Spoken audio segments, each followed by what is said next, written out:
യേശുവിൽ പ്രിയപ്പെട്ടവരെ, മനുഷ്യർ പുറമേയുള്ള കാര്യങ്ങൾ കണ്ടുകൊണ്ടാണ് വിധികൾ പ്രസ്താവിക്കുന്നതെങ്കിൽ ദൈവം വിധി പ്രസ്താവിക്കുന്നത് മനുഷ്യൻ്റെ ഉള്ള് കണ്ടുകൊണ്ടാണ്. അതുപോലെ തന്നെ മനുഷ്യൻ എത്തിച്ചേർന്ന ലക്ഷ്യസ്ഥാനം, അവൻ എത്തിച്ചേർന്ന അവസ്ഥകളാണ് മനുഷ്യൻ ചിന്തിക്കുന്നത്. വഴികളെക്കുറിച്ച് അവർ അധികം ചിന്തിക്കാറില്ല.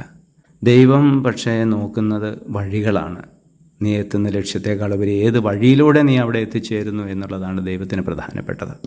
പ്രിയപ്പെട്ടവരെ, ഇന്നത്തെ വചനത്തിലൂടെ കടന്നു പോകുമ്പോൾ മനുഷ്യരുടെ പ്രശംസ പിടിച്ചു പറ്റാൻ ആഗ്രഹിക്കുന്നവർ അവരുടെ കാണെ നല്ലത് ചെയ്യാൻ ശ്രമിക്കുന്നു. ഉള്ള് ഉദ്ദേശം വേറെ ആയിരിക്കാം. അവരില്ലാത്തപ്പോൾ മോശമായ പ്രവൃത്തികൾ വ്യാപരിച്ചെന്ന് വരാം.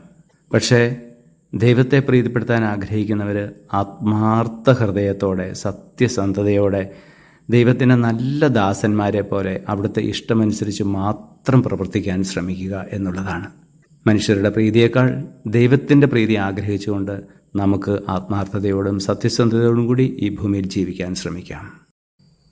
സ്നേഹനാഥനായ ഈശോയെ, മനുഷ്യർക്ക് വേണ്ടി എന്നതിനേക്കാൾ ദൈവത്തിന് വേണ്ടി ശുശ്രൂഷ ചെയ്യാൻ, മനുഷ്യരുടെ പ്രീതിയേക്കാൾ ദൈവത്തിൻ്റെ പ്രീതി ആഗ്രഹിച്ചുകൊണ്ട് പൂർണ്ണ ഹൃദയത്തോടും ആത്മാർത്ഥതയോടും കൂടി ദൈവത്തിൻ്റെ ദാസന്മാരെ പോലെ സേവനം ചെയ്യുവാൻ ഞങ്ങളെ അനുഗ്രഹിക്കുമാറാകണമേ, ഇപ്പോഴും എപ്പോഴും എന്നേക്കും. ആമേൻ.